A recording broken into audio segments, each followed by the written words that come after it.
Hola, buenas tardes. Muchas gracias, Antonia, muchas gracias, Sebastián, que no puede estar con nosotros por motivos de trabajo, que contactaron conmigo hace una serie de meses y la dinámica que yo sigo es muy simple, donde me llaman voy y voy llenando la agenda conforme se me va llamando.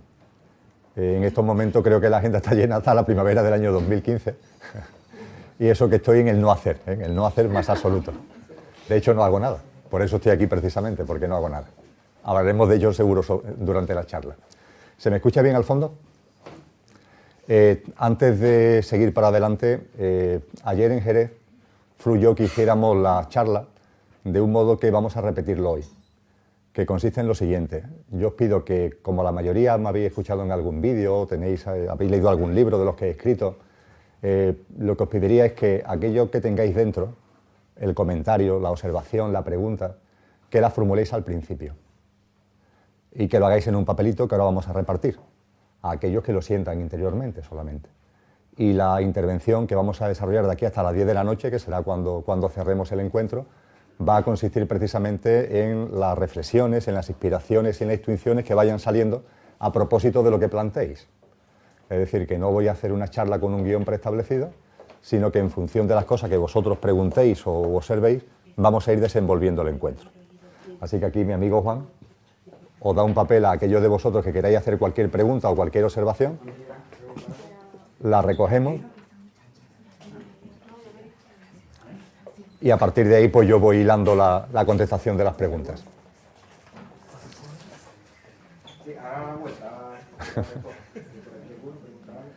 Mientras que Juan reparte los papeles y mientras que quien lo sienta realice la pregunta o la observación que considere oportuno, os comento varias cosas. En la entrada me ha comentado Antonia que hay una hucha que pone solidaridad en cuanto que se entra en la mesita de al lado. Es una costumbre que hay en este centro de que actividades como esta, que son gratuitas, pues aquellos de vosotros que sintáis apoyar la labor que se hace en el centro, pues hagáis la aportación que consideréis oportuna. Y de la misma forma también comentaros que ahí está a la venta el último libro que publiqué, que es de septiembre del año pasado, que tiene como título Dios. Y en ese sentido deciros que también, con relación a este libro, todos los ingresos que se obtienen van dirigidos a actividades benéficas. Concretamente, Javier y Laura, Javier el editor y Laura, que están ahí al fondo, tienen un proyecto en marcha que es muy bonito, que es muy bello, que es la puesta en marcha de un centro de acogida y de silencio, que también ya es escuela de dones y talentos en el Camino de Santiago. Y los ingresos que se están obteniendo por el libro van dirigidos a financiar lo que es la adquisición de la parcela y la remodelación del caserío, donde se va a poner en marcha este centro de acogida y este centro de silencio. Os agradezco muchísimo que estéis aquí. Es la primera vez que vengo a Cádiz ciudad a compartir un ratito y lo hago encantado. He estado en localidades gaditanas como Tarifa, alguna de vosotras y de vosotros me lo recordaba antes de la charla. Ayer estuve en Jerez, pero en Cádiz ciudad es la primera vez. Y la verdad es que una ciudad para mí a la que le tengo mucho cariño, no solamente por la belleza de la ciudad y la belleza de su gente, sino, no sé, aquí hay un algo en el ambiente que la verdad que hace esto un sitio muy especial. Y vamos a comenzar. Por tanto, aquellos de vosotros y de vosotras que hayáis escrito algo, os pido que me lo hagáis llegar. E igualmente, durante la propia charla, podéis ir rellenando los papelitos y preguntando nuevas cosas y vamos fluyendo con toda tranquilidad.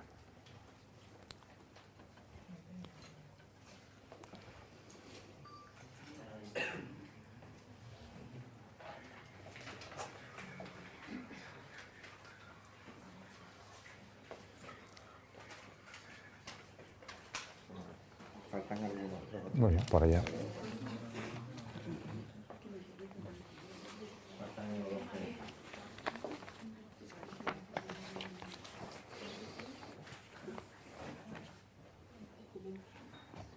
Estupendo. Muy bien, pues si os parece lo barajamos para que no haya preferencia por nadie y...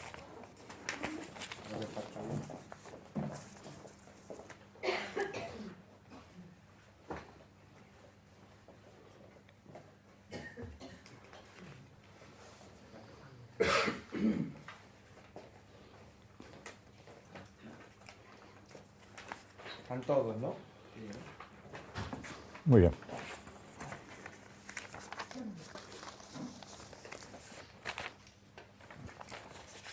Muchas gracias a aquellos que habéis tenido la aportación, porque la charla va a ser esto. Aquí está escrita la charla y lo único que vamos a hacer es recordar entre todos lo que todos sabemos. Vamos a ver. ¿Qué piensas de los programas heredados que forman parte de nuestro ADN, que definen nuestro comportamiento al igual que el color de nuestros ojos? ¿Habéis escuchado hablar de los programas heredados? Esta mañana, conversando al mediodía con Juan y con Nuria, surgió el tema de cuándo se realiza la encarnación del alma en el cuerpo humano. No me voy a extender al respecto, pero lo que mi corazón me indica es que lo que la mayoría de las corrientes espirituales antiguas han mantenido sobre la composición básica del ser humano es real. Más allá de subdivisiones, somos un cuerpo físico, mental, emocional, en fin, nuestra parte material. Igualmente hay encarnada en este cuerpo físico un alma, que es la que trasciende la vida física, la que va paseando a través de una cadena de vidas, la que va encarnando en este plano humano a través de una cadena de vidas, la que encarna fuera del plano humano, cuando antes de llegar a este plano y cuando hayamos abandonado este plano, seguirá encarnando y seguirá desarrollando experiencias, e igualmente somos espíritu, que es donde está nuestra esencia más sublime, y de hecho podemos decir, dicho muy coloquialmente, que el espíritu que es uno, que es el mismo en todos, no hay diferencia ninguna, utiliza al alma como vehículo y el alma utiliza al cuerpo como vehículo. El espíritu utiliza al alma para pasearse, permitirme la expresión también muy coloquial, por la creación, por la existencia, a través del espacio, a través del tiempo, a través de las dimensiones, a través de todos los planos, y el alma, conforme va llegando a un plano concreto, va encarnando a través de otro vehículo, que es el cuerpo en el caso del plano humano. Somos, por tanto, espíritu, cuerpo y alma. El espíritu, insisto, es uno, no hay diferencia. Ahora bien, si es verdad que en la medida en que el espíritu uno está en cada uno, puede adquirir solo una apariencia de diversidad, de individualidad, solo es una apariencia. El ejemplo más válido es que en esta sala hay un único aire. Ahora bien, cada uno lo está respirando.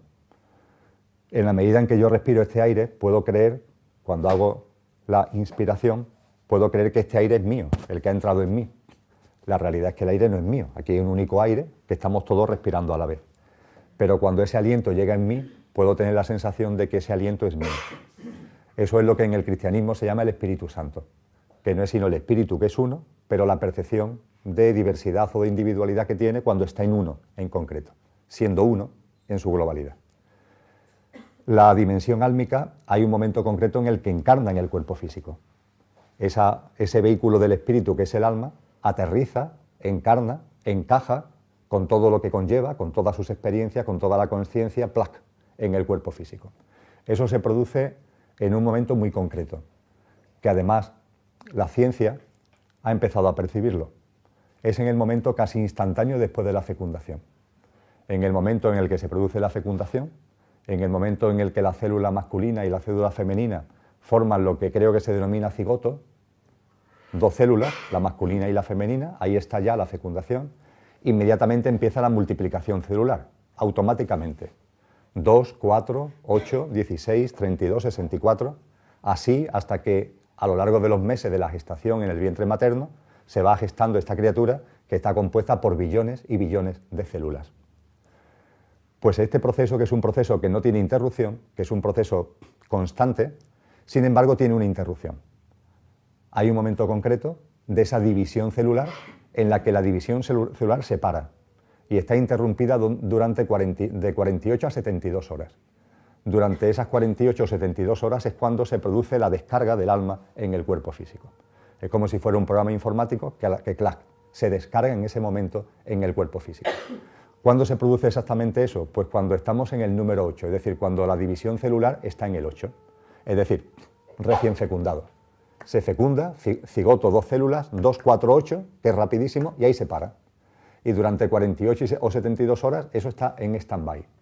Hasta que pasada ese tiempo, otra vez empieza ya 16, 32, 64, y ya no tiene interrupción hasta el momento del nacimiento.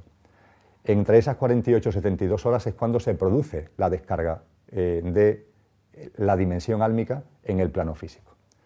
Esa descarga es una descarga que conlleva, por ejemplo, la descarga de la memoria trascendente, es decir, la memoria de todo lo que ese alma ha vivido. El alma que está en cada uno de nosotros no es un alma que haya nacido ahora, es un alma que viene de antes. Hablando de antes y de después en los términos que aquí hablamos, en tercera dimensión de tiempo, que probablemente, como nos dice la ciencia, no exista. Pero aquí nosotros tenemos esa percepción de tiempo, tenemos esa percepción de linealidad y no somos capaces mentalmente de percibir lo que es la instantaneidad, la no existencia del tiempo. Hablando, por tanto, en términos tridimensionales, el alma ha vivido experiencias, esas experiencias las trae consigo y esa es la memoria trascendente. Por ejemplo, ahí está en esa memoria trascendente las experiencias vividas en las vidas físicas previas, en las vidas físicas que hemos tenido en el plano humano antes. Pero también está la memoria trascendente de lo vivido en otros planos. Ahí está todo. Y esa memoria trascendente se descarga en el cuerpo físico durante esas 48-72 horas fundamentalmente. Y eso además tiene un impacto en nuestro ADN. El ADN tiene un componente, vamos a decirle, básico. Ese componente básico es el componente que procede del padre y de la madre, de la célula masculina y de la célula femenina. En el momento de la fecundación, ahí se configura un ADN y ese ADN tiene unos componentes que es lo que se conoce como el genoma humano, que es lo que hace que pues tengamos un color u otro de ojo, que tengamos una estatura u otra, que tengamos una serie de propensiones físicas y emocionales. Ahí está, en ese ADN. Pero a ese ADN se le viene a sumar también otro componente adénico, que es los programas que descarga la propia dimensión álmica. El ADN humano es un ADN altamente complejo. La ciencia empieza a acercarse a ello y empieza a acercarse, como está haciendo la ciencia en tantos campos, a tientas. Sabéis que durante mucho tiempo se consideró que la mayor parte del ADN era un ADN basura, llamado así científicamente. Hoy día se entiende que del total de nuestro ADN, el 4 o el 5% es lo que constituye el genoma humano, es decir, la vertiente física de cada uno de nosotros. La propensión a tener una enfermedad u otra, o la propensión a tener un metabolismo que haga que engordemos, pongamos por caso. Ahí está, en ese 4 o 5% del ADN. ¿Qué ocurre con el restante ADN, con ese 95-96% restante? Normalmente, hasta hace poco se le consideraba ADN basura, es decir, que no tenía utilidad. Hoy ya se empieza a saber que sí tiene utilidad. Pero claro, los componentes de ese ADN son difíciles de aceptar para la ciencia, porque aceptarlo significaría empezar científicamente ya a entender, a comprender y a divulgar que somos mucho más que materia y que hay, por ejemplo, una dimensión álmica, que en ese ADN, precisamente, en ese 95-96% de ADN, está esa información que álmicamente está descargada. Pero es más, es que ahí también está la información del Espíritu. El Espíritu Divino que todos somos, ese Espíritu Santo de los que nos hablan los cristianos, está también impreso en nuestro ADN. También tiene una presencia en el ADN. Todo está en nuestro ADN. La ciencia empieza incluso a entender hoy día que el ADN es persistente a la propia vida, fijaros. Es decir, que la creación es una inmensa red adénica, inmensa, espectacular, y que la vida surge de ese ADN preexistente a la propia vida. Y cada uno de nosotros es como si fuera un trocito de ese ADN preexistente, de esa gran red de ADN preexistente a la propia vida. Y estamos íntimamente entrelazados. Es como si fuéramos cuerdas dentro de unas cuerdas mayores y todos a su vez somos el todo y la parte, porque todo es suma de partes y todo forma parte a su vez de una suma superior. Bien, dicho muy brevemente, esta sería la forma de acercarnos a lo que son los programas heredados. En el ADN, por tanto, tenemos todo. Tenemos la herencia de nuestros padres, tenemos la herencia de nuestras vidas, tenemos la herencia de nuestras experiencias que a través del alma están presentes en nosotros. La pregunta que se ha formulado creo que va fundamentalmente en la línea de decir, bien, ¿y ahora qué? ¿Todo está predeterminado? ¿Todo está escrito? ¿Esos programas son tan potentes, esos programas heredados son tan potentes que hacen que ya nuestra vida esté condicionada por todo lo que arrastramos del ADN físico o del ADN álmico o del ADN espiritual? Lo que yo comparto con vosotros es que mi sentir es que en absoluto, que el libre albedrío está presente continuamente en la creación y que el libre albedrío está presente continuamente en cada uno de nosotros.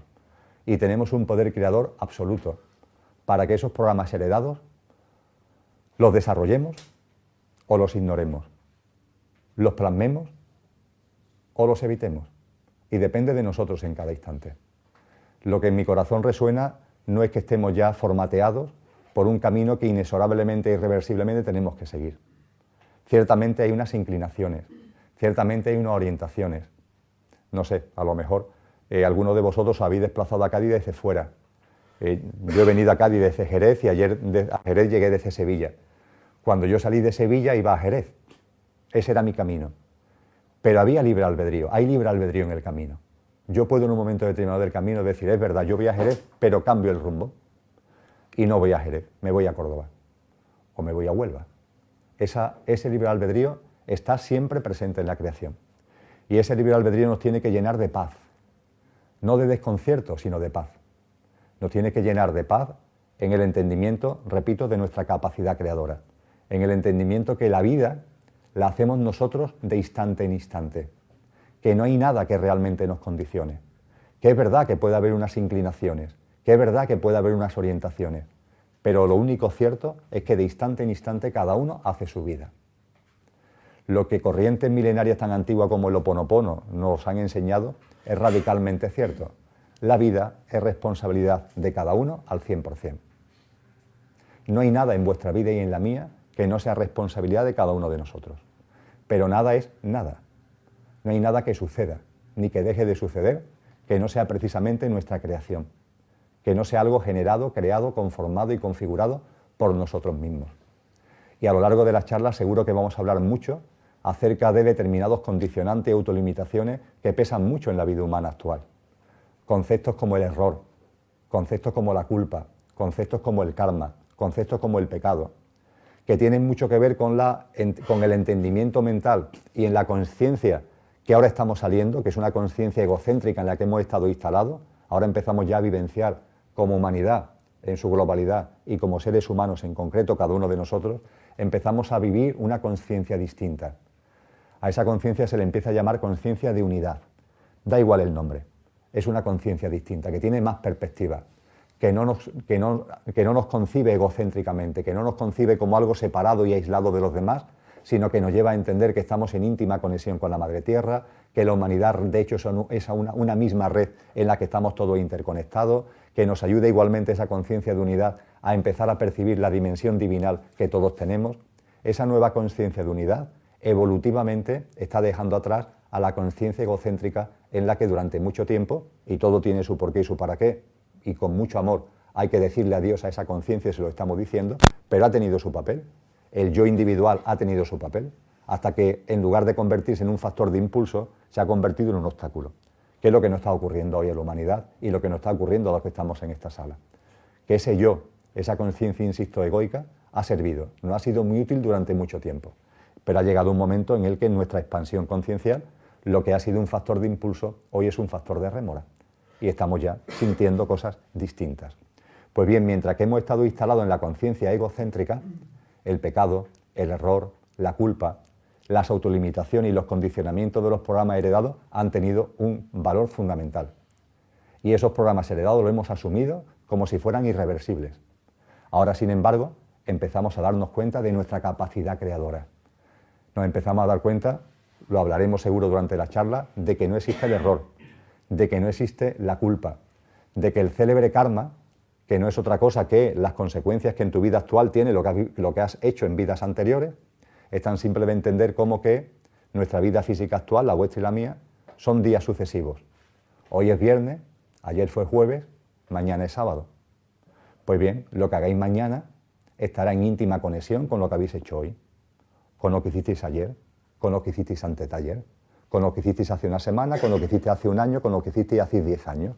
Hay una concadenación, ¿verdad? Nadie en su sano juicio puede pensar que mañana cuando se despierte sábado va a nacer sin ningún tipo de conexión con lo que fue ayer viernes, con lo que fue la semana pasada, el mes anterior o el año anterior. En nuestra vida física actual sucede lo mismo. Está interrelacionada con todo lo que han sido nuestras experiencias en las vidas físicas anteriores, en las encarnaciones del alma desplegadas en las vidas físicas anteriores. Y a lo que venimos, lo que traemos con nosotros de esas vidas físicas anteriores, lo que estamos, entre comillas, arrastrando, es a lo que se conoce como karma. Pues bien, el momento evolutivo es tan bello, el momento evolutivo en el que estamos es tan bello, que incluso a ese karma estamos en condiciones de decirle, ya está. Hoy día podemos disolver el karma. Hoy día podemos empezar radicalmente una nueva vida. La transición de conciencia en la que estamos permite que detrás mía haya una pizarra, imaginároslo por favor, donde está todo mi karma desplegado en los miles de años que llevo encarnando en este plano humano. Ahí está todo el karma. Pues bien, yo en mi capacidad creadora estoy en condiciones de borrarlo. Y he decidido borrarlo, yo personalmente he decidido borrarlo. Se acabó, se acabó.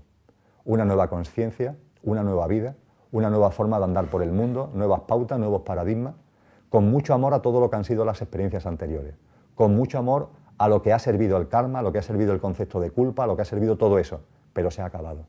Y todos estamos en absoluta condición de decirlo igualmente y de hacerlo, de llevarlo a la práctica. Se acabó. No os consideréis condicionados por nada. No aceptéis ningún tipo de autolimitación mental porque es una pura ficción. Nos empezamos a dar cuenta de eso. Nos empezamos a dar cuenta de que nosotros mismos nos hemos aprisionado en nuestra vida en unos barrotes que son puramente ficticios. Y esos barrotes estamos en condiciones de disolverlos con nuestra voluntad, de disolverlos desde el corazón y de vivir con toda libertad. Hoy día es el momento de la libertad. Y no es que lo diga yo, ni que lo diga ningún profeta, es algo puramente derivado de nuestra evolución. También hablaremos de ello, de la evolución, durante la charla. Pero no me enrollo más. Los programas heredados están ahí. Están ahí los programas heredados desde el punto de vista físico-genético, desde el punto de vista genético-álmico, ahí está todo en nosotros.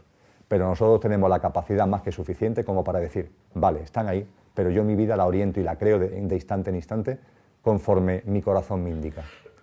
Esa es la gran libertad que nos da el libre albedrío y la evolución conciencial en la que estamos. No olvidéis nunca de que la creación es amor. Si la creación no fuera amor, si todo no fuera amor, no habría libre albedrío. El libre albedrío es fruto del amor. Si en la creación no hubiera amor, esto sería dirección obligatoria. Todo el mundo iría uno detrás de otro como si fuéramos robots. La maravilla es que la creación es amor y por eso precisamente existe el libre albedrío.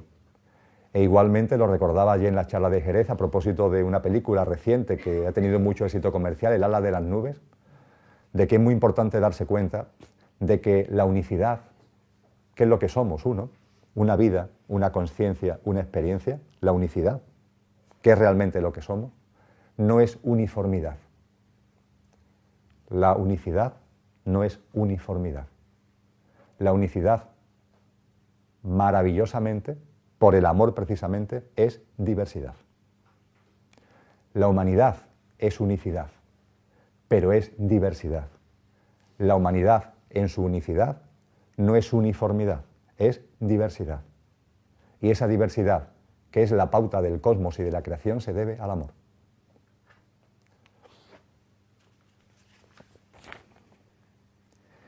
Qué bonita pregunta. ¿Crees en los milagros y en los ángeles? Cuando aquellos de vosotros que hayáis leído o queráis leer el libro Dios son, aparte de la introducción y de un epílogo final, son 6 capítulos. Y son 6 entrevistas concadenadas que me hace un chamán que vive en el lago Titicaca, Nahual, y me va haciendo una serie de preguntas que van dando lugar al libro, a lo que es el libro con sus 6 capítulos. Pues bien, el primer capítulo, es decir, el inicio como tal de la entrevista, lo primero que me pregunta Nahual es, ¿crees en Dios? Mi contestación es que no. Y a continuación me pregunta, ¿Dios existe? Y mi contestación es que no. Os dejo el interrogante para que leáis el libro. Pero cuando me hizo estas preguntas, lo que mi corazón resonó es no. Ya entenderéis, si leéis el libro, por qué dije que no. Aquí me pasa algo parecido porque yo no hago mío el verbo creer. Y se me pregunta exactamente, ¿crees en los milagros y en los ángeles? A mí el verbo creer no me resuena. No me resuena la creencia.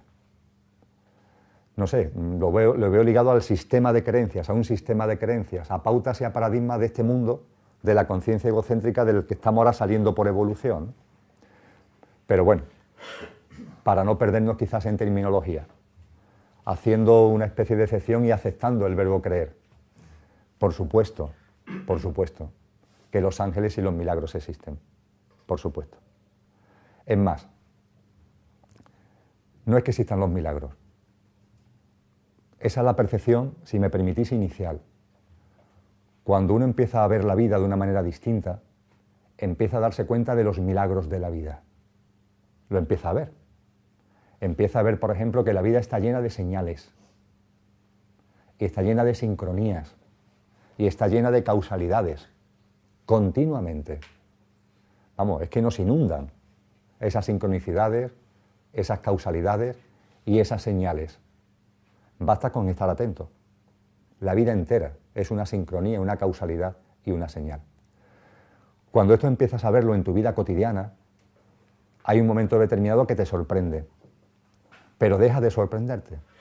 Siendo tan espectacular, hay un momento determinado que deja hasta de sorprenderte y te empiezas a habituar a la sincronía, a las causalidades, a las señales que van apareciendo que confirman lo que tu corazón está sintiendo y quiere desplegar, y te vas acostumbrando.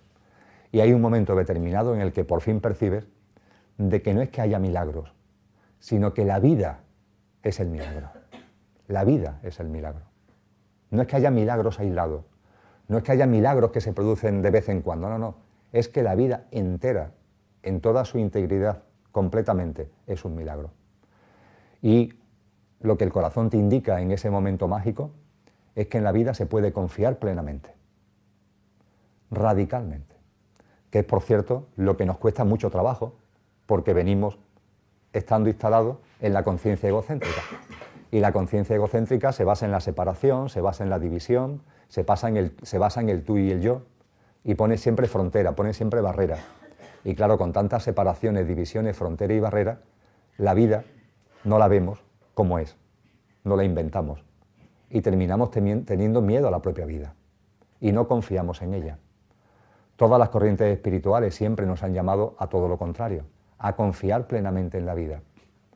Quizás en la corriente espiritual más cercana a los que estáis aquí, volviendo a hablar del cristianismo, recordad las palabras de Jesús acerca de los lirios del campo, acerca de las aves del cielo, a la confianza absoluta con la que se puede vivir. Pues bien, esa confianza no es algo voluntarista, es la realidad.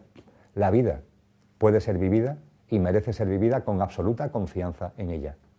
Y confiar absolutamente en la vida significa comprender que todo lo que acontece, todo sin excepción, tiene su porqué y su para qué en clave de nuestro proceso conciencial y evolutivo. Todo lo que acontece en vuestra vida, todo lo que sucede en mi vida, tiene su porqué y su para qué en clave de nuestro desarrollo conciencial y evolutivo. Nada escapa a esa regla. Por disparatado que le pueda parecer a nuestra mente, este suceso, este hecho, Emilio, por favor, ¿esto cómo me va a estar a mí impulsando en mi proceso conciencial evolutivo? Pues sí. Si no, no sucedería de hecho. Las experiencias que vivimos las estamos creando nosotros para impulsarnos en nuestro proceso conciencial y evolutivo. La vida es el milagro y merece la pena confiar en ella. Y los ángeles existen, claro que existen los ángeles. En la conciencia egocéntrica a veces nos instalamos en un sentimiento de desamparo. No hablo de soledad, hablo de algo que es distinto a la soledad, que es el desamparo. Porque se puede vivir en soledad, pero no en desamparo, son cosas distintas. La soledad, de hecho, puede ser gozada. La soledad es un estado de conciencia y una forma de vivir la vida y puede ser gozada. Se puede vivir, entre comillas, solo y gozar mucho la vida. Cosa distinta a la sensación de desamparo, que incluso se puede dar no viviendo solo. Esa sensación de desamparo, insisto, deviene de una forma de concebir la vida basada en el egocentrismo, en la separación, en la división, el vernos como aislados, como separados de todo lo que existe. Cuando nuestra conciencia va evolucionando, empezamos a percibir la red, la unidad, la ligazón, y empezamos igualmente a percibir el acompañamiento de nuestros congéneres, el acompañamiento que nos hacemos todos, que todos vamos en el mismo barco y vamos avanzando conciencialmente al unísono, cada uno en su proceso, cada uno en su ritmo, ni mejor ni peor, cada uno el suyo. Pero igualmente se empieza a percibir la compañía de eso que llamamos ángeles. ¿Qué son los ángeles? Pues una parte importante somos nosotros mismos. Cuando hablamos anteriormente del alma, es cierto que el alma que está en cada uno de nosotros en estos momentos está encarnada en lo que la ciencia llama tercera dimensión. Pero no olvidar nunca de que esa dimensión álmica, para estar encarnada en tercera dimensión, antes, hablando en terminología tridimensional, antes tiene que estar encarnada en todas las dimensiones previas. El ejemplo que me gusta poner: imaginaros que esto en lugar de un reloj es una linterna, y yo enfoco a Antonia, que está sentada al fondo de la sala, y la luz de esta linterna le da en el tercer ojo a Antonia. Es evidente que desde la fuente, desde la linterna, si la luz llega hasta Antonia, significa que no hay interrupción, es decir, que no hay nadie por medio, ningún objeto que impida que la luz llegue hasta Antonia, ¿verdad? Si hubiera algún objeto intermedio, una cabeza, una mano, cualquier cosa, ya la luz no llegaría a Antonia. Si la luz llega a Antonia, significa que desde la fuente hasta Antonia no hay interrupción, hay una luz constante, hay un rayo de luz constante. Pues bien, para que el alma esté en tercera dimensión, ese alma está también en cuarta, y está en quinta, y está en sexta, y está en séptima, y en octava y en novena, y en todos los números que le queráis dar. Según la teoría de cuerda puede haber hasta 56, ¿qué más da, no? ¿Qué más da?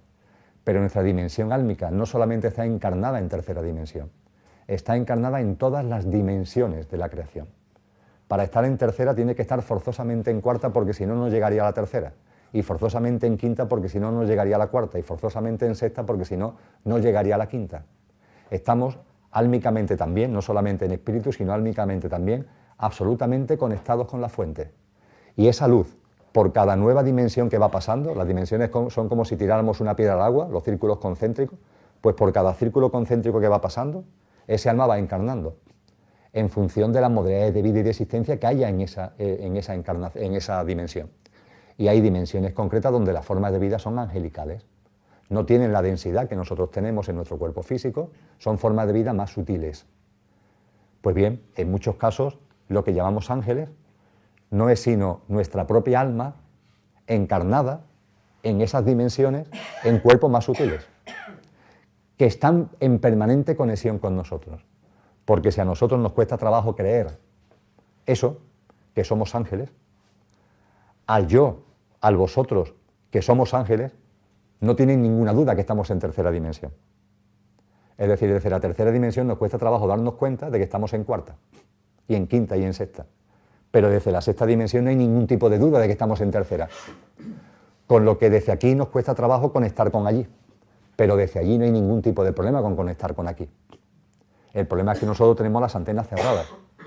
Nos cuesta trabajo abrirnos a ese milagro, a esa maravilla de la interconexión absoluta.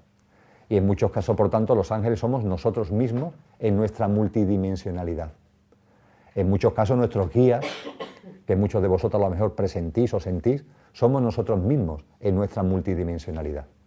Y aparte de eso, hay formas de vida en otras dimensiones que son formas de vida angelicales, hermanos de luz, que están en conexión y están en contacto con nosotros.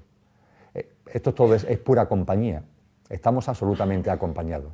Y por supuesto, por tanto, que los ángeles están aquí. Siendo nosotros mismos o siendo otros, pero están aquí, están con nosotros, nos acompañan, nos apoyan, nos impulsan, nos dan cariño, nos dan energía. Y es una bendición.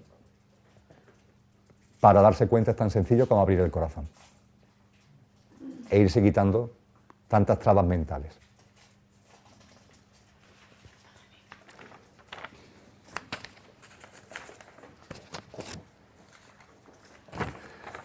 Vamos a ver de qué va esto ahora. ¿Qué hacer cuando me asalta la duda?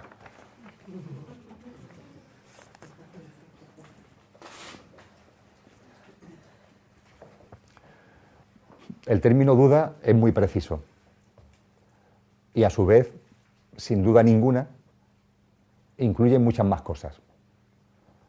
¿Qué hacer cuando nos asalta la duda? ¿Qué hacer cuando nos asaltan los miedos, las inseguridades? ¿Qué hacer? En nuestra vida cotidiana y en nuestro proceso conciencial se produce un fenómeno que personalmente lo vivo continuamente. Conforme se va produciendo la expansión de la consciencia, conforme se van adquiriendo nuevas perspectivas de las cosas, aparecen nuevos miedos, nuevas dudas. Uno puede pensar que por su expansión conciencial, por su vivencia, por sus experiencias, los miedos o las dudas han quedado atrás.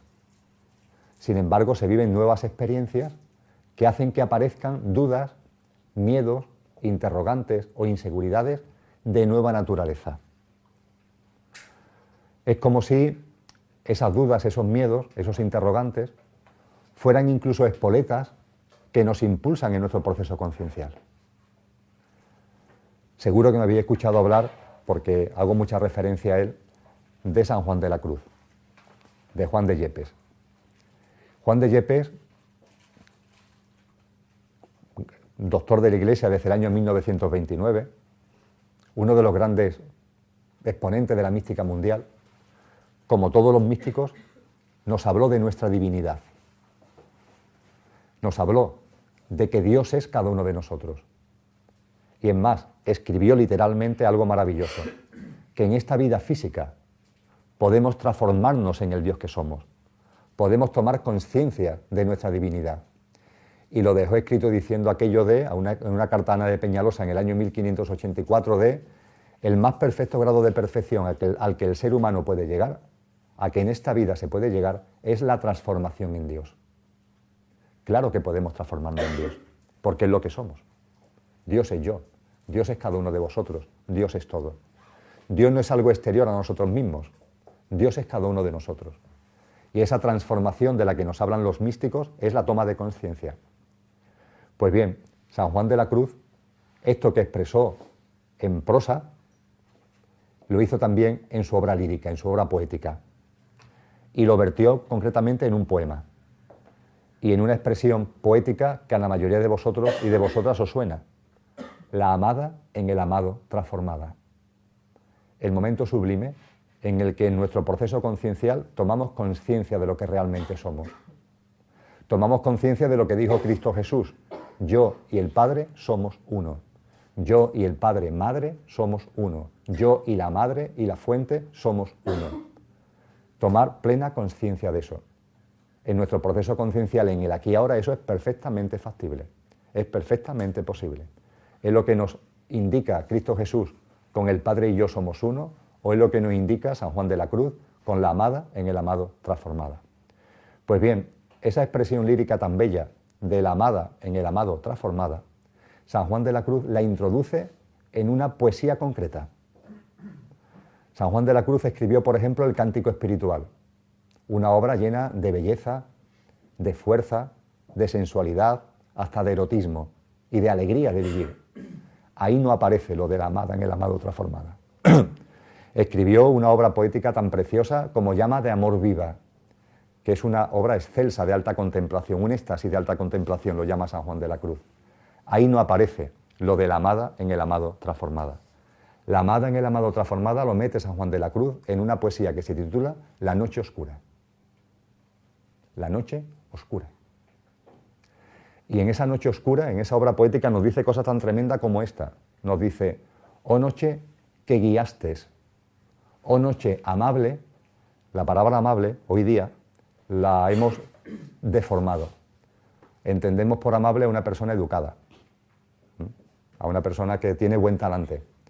En el siglo XVI, la palabra amable se le daba el significado que tiene, que viene del verbo amar. Amable viene de amar.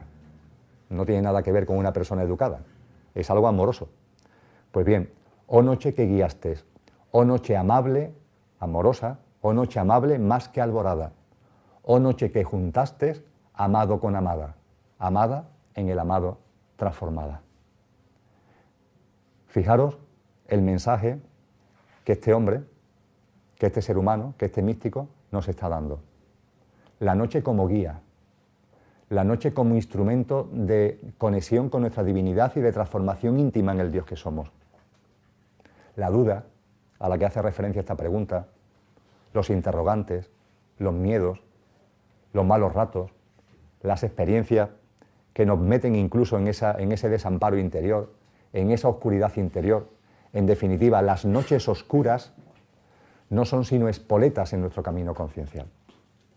Y cuando una noche oscura llega a nuestra vida, que llegan, el quid de la cuestión es tan simple como percibir que la conciencia, la nuestra, no se expande así. No es una línea recta hacia arriba.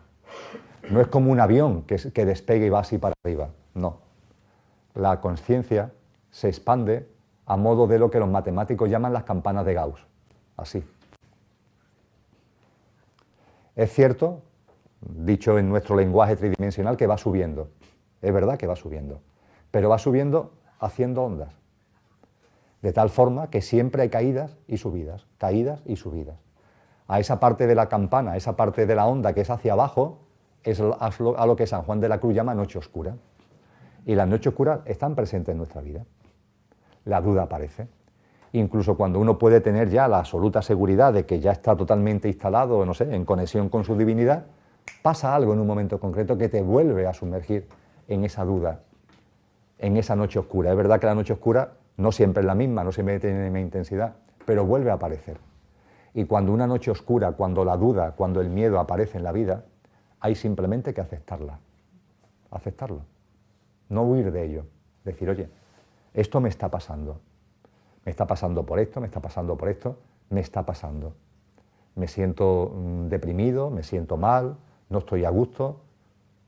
Y comprender por qué te está ocurriendo eso. Observarte. La autoobservación es fundamental en todo.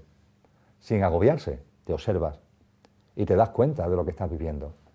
Y en ese momento se acepta. La resistencia es persistencia.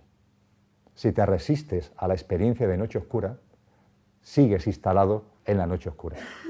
Cuando se acepta, es precisamente cuando la noche se hace menos intensa y menos larga.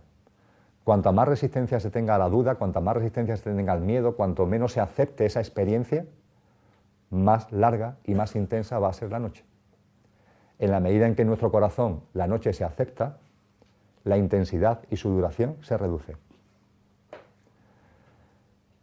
Esto lo expongo para aquellos de vosotras y de vosotros que por vuestro proceso conciencial y evolutivo, en estos momentos, y estáis en vuestro derecho, sintáis la necesidad de seguir utilizando la espoleta de crecimiento espiritual y conciencial de la noche oscura. Podéis decir, ¿a qué se está refiriendo Emilio? Pues lo ligo con lo que comentaba al principio, con relación al tema de los programas heredados, con relación al ADN. Hay ya seres humanos que hemos decidido que ya no vivimos más noches oscuras, que ya no necesitamos la herramienta, el bastón de expansión conciencial de las noches oscuras, que comprendemos que en nuestra vida, en nuestro proceso conciencial, las noches oscuras han jugado un papel impulsor. Lo comprendemos, no hemos dado cuenta. Pero hemos llegado ya a un punto en nuestra evolución de conciencia que ya no queremos ni necesitamos más noches oscuras para seguir nuestro camino conciencial. Hay ya seres humanos, cada vez más, que están tirando el bastón del sufrimiento. Porque el sufrimiento es una herramienta y es un bastón voluntariamente aceptado y cogido por nosotros en nuestro camino conciencial. El sufrimiento no llega a nuestra vida por casualidad. El sufrimiento ha sido un mecanismo, una herramienta para avanzar en nuestro proceso conciencial y evolutivo. Y hay un momento concreto en nuestro proceso conciencial y evolutivo en el que podemos legítimamente decir, hasta aquí hemos llegado. Ya he avanzado con el sufrimiento todo lo que tenía que avanzar. Ahora en mi proceso conciencial tiro el bastón del sufrimiento y lo voy a sustituir por el bastón del gozo. Por tanto, a aquellos de vosotros que por los motivos que sean en libre albedrío, aquí no hay ni más listo ni más tonto, esto es un proceso, vamos todos de hecho en el mismo barco porque esto todo es uno y no hay ni mejores ni peores, ni procesos concienciales inferiores ni superiores. A aquellos de vosotros y de vosotras que todavía quiera seguir utilizando la noche oscura, el sufrimiento, la duda, el dolor, la tristeza, el miedo como bastón evolutivo, que lo siga haciendo, comprendiendo precisamente el papel que juega ese instrumento, esa herramienta, el papel que juega la noche oscura en vuestra expansión conciencial. Aceptar esa noche oscura reducirá su intensidad, reducirá su duración. Pero no puedo, ni mucho menos, dejar de compartir también lo otro, que también a lo mejor estáis en un punto en vuestro proceso evolutivo que ya no queréis sufrir más. que ya no queréis seguir utilizando el bastón del sufrimiento, de la tristeza, del dolor, que queréis sustituir esa herramienta y ese bastón por el bastón del gozo, que es otro bastón, por cierto, es otra herramienta en nuestro camino conciencial. Pero claro, no tiene las mismas características ni las mismas implicaciones el bastón del sufrimiento que el bastón del gozo. Posiblemente en nuestro proceso conciencial y evolutivo llegará un momento en el que no tengamos bastones de ningún tipo, ni de sufrimiento, ni de gozo, ni de nada, y avancemos libres ya sin necesidad de ningún tipo de bastón. Pero hay una transición en el momento actual de la humanidad que conlleva el paso de la conciencia egocéntrica a la conciencia de unidad, que se materializa en nuestras vidas porque muchos seres humanos, insisto, están tirando ya el bastón del sufrimiento, porque ha dejado de ser una herramienta útil en nuestro avance conciencial y lo están sustituyendo por el bastón del gozo. Me lo habría escuchado también en alguna ocasión, porque es muy bello. A propósito del bastón del sufrimiento, a propósito del hecho sublime de que el sufrimiento es una opción elegida desde el corazón para avanzar conciencialmente. Fijaros, una opción elegida desde el corazón para avanzar conciencialmente. Y me gusta traer a colación una hermosa canción, cuando hablo de esto, me la habría escuchado hablar de ella, que está compuesta por un cantautor cubano en el año 1969. Me refiero a un miembro de la nueva trova cubana llamado Silvio Rodríguez. Posiblemente os suene a muchos. Silvio Rodríguez, que además de cantante es un maravilloso poeta, ni más ni menos que en el año 69 compuso una canción llamada El Elegido. En YouTube, Silvio Rodríguez, El Elegido, la encontráis sin ningún tipo de problema. Es una canción hermosísima. Pues bien, Silvio Rodríguez nos habla en esa canción llamada El Elegido, comienza diciendo que era un ser de otro mundo. ¿Os suena? Es lo que somos, ¿eh? Era un ser de otro mundo, que iba de planeta en planeta, un animal de galaxia. Es así como define, y de hecho nos está autodefiniendo, porque es lo que somos, seres de otro mundo, que dicho coloquialmente vamos de planeta en planeta, animales de galaxias, animales cósmicos. Pues bien, este ser de otro mundo que iba de planeta en planeta, este animal de galaxia, hay un momento concreto, nos dice la canción, que decide bajar a la guerra. Perdón, quise decir a la tierra. Bien, este ser de otro mundo ha decidido en un momento concreto encarnar en el plano humano, bajar a la tierra. Él hace el juego, la guerra, la tierra. Y ese ser de otro mundo, cuando ha encarnado en la tierra, se percata de qué va esto, se percata de qué va la experiencia humana. Y lo resume de la siguiente forma. Lo tremendo se aprende enseguida. Lo hermoso cuesta la vida. Lo tremendo se aprende enseguida. Lo hermoso cuesta la vida. No hay por qué avanzar conciencialmente a través de lo trágico, a través de lo tremendo. Pero en un estado de conciencia egocéntrica se produce este hecho singular. Y es que nos damos cuenta de las cosas mucho más fácilmente por lo tremendo que por lo hermoso. La vida está llena de cosas hermosas. Y sin embargo, no la atendemos. Es como si no estuvieran delante de nuestros ojos. Y esas cosas hermosas están ahí también a modo de señales para impulsar nuestro proceso conciencial. Pero oye, nada, que no hay manera. Y sin embargo, nos centramos mucho y ponemos mucha atención a lo trágico, a lo tremendo. Y parece como si lo tremendo fuera el factor de impulso en nuestro proceso conciencial y evolutivo. Eso forma parte de un estado de conciencia, que es la conciencia egocéntrica, que estamos abandonando evolutivamente. Y cuando abandonamos la conciencia egocéntrica y empezamos a sentir y a vivir en clave de conciencia de unidad, entonces el bastón del sufrimiento, lo tremendo, empieza a quedar atrás y empezamos a comprobar la hermosura que hay en todo, el milagro que es la vida, el cómo se puede confiar en la vida total y absolutamente, y ahí hay un factor de impulso evolutivo y conciencial tremendo. En cualquier caso, la duda, observarla y aceptarla. El miedo, los miedos, observarlos, aceptarlos. Y con la observación y la aceptación, la experiencia de muchos seres humanos, y desde luego la mía, es que esos miedos se disuelven. Con la observación y con la aceptación se disuelven. Cuando un miedo se mira cara a cara, es porque se le está observando y se le está aceptando. ¿Hay miedos en vuestra vida? Si los hay, observaros, reconocer que están ahí y aceptarlos. Os aseguro que un miedo, cuando se le observa y se le acepta, ese miedo se va disolviendo. Igualmente, ante cualquier miedo, ante cualquier duda, además de la observación y de la aceptación, situaros en el aquí y ahora. Situaros en el aquí y ahora. Normalmente las dudas, normalmente los miedos, están instalados en el juego pasado-futuro.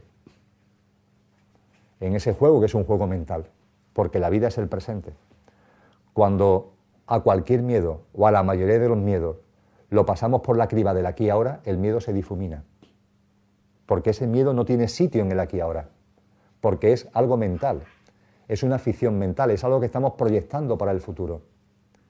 De hecho, es lo que hacemos incluso con las cosas más hermosas. Incluso cuando se produce ese hecho milagroso del enamoramiento de dos personas.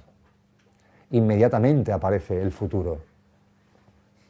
Inmediatamente trascendemos del aquí y ahora para plantearnos cuestiones que van al más allá. No al momento presente, sino al más allá. Y claro, a partir de ahí empiezan ya a aparecer la necesidad de una relación duradera, empiezan a aparecer los celos, los sentimientos de apropiación, el me dejará o no me dejará, cuánto tiempo durará esto, y aparece el miedo a la pérdida, por ejemplo, de ese amor. Pero eso sucede porque nos desinstalamos del aquí y ahora. Nos cuesta trabajo, porque venimos de una conciencia egocéntrica de disfrutar, de estar en el momento presente. Cuando nos situamos en el momento presente, la inmensa mayoría de los miedos no tienen sitio. Observaros, aceptar vuestros miedos y pasarlo por la criba del momento presente. Veréis cómo muy pocos miedos pasan esa criba, porque la inmensa mayoría de los miedos son proyecciones mentales y por tanto ficciones en el horizonte del tiempo. Respirar con tranquilidad y centraros en el momento presente, veréis cómo esos miedos se disuelven. Y en cualquier caso, la duda, el miedo, observarla y aceptarla. Y me gusta decir que si os podéis reír un poquito, mejor. Si de ese miedo os podéis reír un poquito, mejor todavía. Hay que ver las cosas por las que tengo miedo, ¿eh? Pero lo acepto, está ahí, y me río, me río.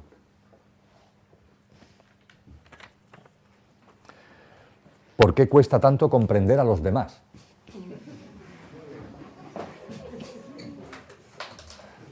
Esta está chupa, la respuesta. Pues simplemente porque no nos conocemos a nosotros mismos. Simplemente por eso. La falta de comprensión, de empatía, de compasión, como queramos llamarlo, por los demás, es simplemente una derivación de que no nos comprendemos a nosotros mismos, de que no nos conocemos a nosotros mismos. ¿Habéis pensado alguna vez que los demás no son sino vuestras proyecciones? Es un tema mentalmente complejo. Pero claro, en la medida en que Dios es yo, y es cada uno de vosotros, es como si en el todo, ese todo fuera infinidad de puntos, pero cada punto a su vez es el mismo todo. Eso significa que si hablamos solamente de seres humanos, y no hablamos de otras formas de vida y de existencia desplegadas por toda la creación, vamos a hablar de seres humanos. Si hay 7.000 millones de seres humanos, 7.000 millones de puntos, cada ser humano, espíritu, cuerpo y alma, es a su vez el todo.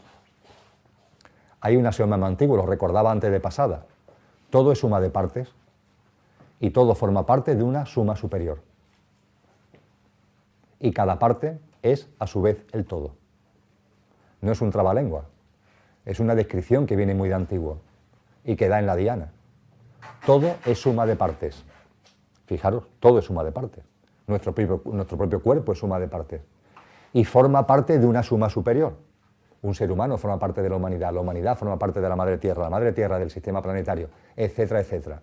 Todo es suma de partes y todo forma parte de una suma superior. Y a su vez, cada parte es el todo.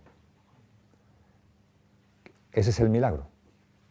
De que cada puntito, de que cada grano de arena del desierto no es un granito de arena perdido en el desierto, no, a su vez es el todo. Ahí está todo. En cada uno de nosotros está radicalmente todo. Como queramos llamarlo, la divinidad, la fuente, como cada uno quiera denominarlo, es intrínsecamente cada uno de nosotros mismos. Cada uno de nosotros mismos somos eso. Y el Dios que es yo está permanentemente proyectando lo que soy. Yo estoy permanentemente, y vosotros estáis permanentemente proyectando vuestra conciencia, vuestras creencias, vuestra forma de ver la vida, vuestro estado de conciencia. Permanentemente. Y los demás no somos sino vuestro reflejo. Vosotros no sois sino mi reflejo. Pero ese vosotros no sois sino mi reflejo lo podéis decir cada uno de vosotros y de vosotras. Me estáis mirando a mí, yo soy vuestro reflejo. Yo os miro a vosotros, vosotros sois mis reflejos. Es un juego de proyecciones. Hay quien lo llama proyecciones cuánticas o proyecciones holográficas. Es lo que hace que esto finalmente sea una matriz, que lo que es una matriz holográfica, como nos dice ya la ciencia. Cada uno está generando su propio holograma. Cada uno genera su realidad, genera su holograma. Y finalmente esta matriz es una conexión de los hologramas que entre todos estamos generando que interactúan entre sí. Gerard Tehor, Premio Nobel de Física, 1999. No es que lo diga un científico desconocido, esto lo ha escrito un Premio Nobel de Física, que es uno de los grandes impulsores de la denominada teoría del principio holográfico, que ha comprendido que todo es un holograma y que esto es una matriz holográfica. No por casualidad, el Premio Nobel de Física en 1999 se le da al impulsor de la teoría del principio holográfico, que concibe todo como una matriz, y 1999 es el mismo año en el que los hermanos Volkovich llevan a cabo la película Matrix. No hay casualidad. No se conocen entre ellos, pero la humanidad avanza como una. Y lo que hay personas que plasman cinematográficamente, hay otros seres humanos que lo plasman científicamente. Y curiosamente la película Matrix nos dice lo mismo que la teoría del principio holográfico. Y no se conocieron entre ellos. Se han conocido después, por cierto, y cuentan que en una cena se rieron mucho. De cómo desde perspectivas distintas llegaron exactamente a lo mismo. Porque estamos avanzando todos conciencialmente. Esto es una matriz holográfica. Los demás son nuestras proyecciones. Y nosotros somos a su vez proyecciones de los demás. Comprender a los demás, ¿qué significa? Comprenderse a uno mismo. Cuando en mi conciencia enraizó el convencimiento místico de que Dios es yo, y enraizó el convencimiento científico de que genero mi propio holograma y mi propia realidad, fijaros, cuando se dieron esas dos circunstancias, enraizó, me di cuenta, me percaté, tomé conciencia de mi divinidad. Y tomé conciencia también de que todo lo que hay en mi entorno y mi vida al 100% la estoy generando yo, como un holograma. Cuando eso ocurre, cuando eso se ve, empecé a sentir que todo lo que hay en mi entorno no es mi propia proyección y la proyección de mi propia divinidad. Y a partir de ahí la mente, me voy a detener un poquito al respecto porque creo que merece la pena, a partir de ahí la mente plantea lo siguiente. Vamos a ver, si Dios es yo, es decir, conciencia de mi divinidad, y todo lo que hay en mi entorno lo estoy creando yo, y es mi propia proyección, ¿cómo es posible que en mi entorno y en la vida que yo estoy creando haya tantas barbaridades? ¿Me seguís el hilo conductor? Si yo soy Dios, Dios es yo, y yo estoy creando todo lo que hay en mi entorno, ¿cómo es posible que haya tanta miseria? ¿Cómo es posible que haya tanta injusticia? ¿Cómo es posible que haya tanta manipulación? ¿Cómo es posible que haya tanta violencia? ¿Cómo es posible que ocurran tantas cosas que mentalmente rechazo?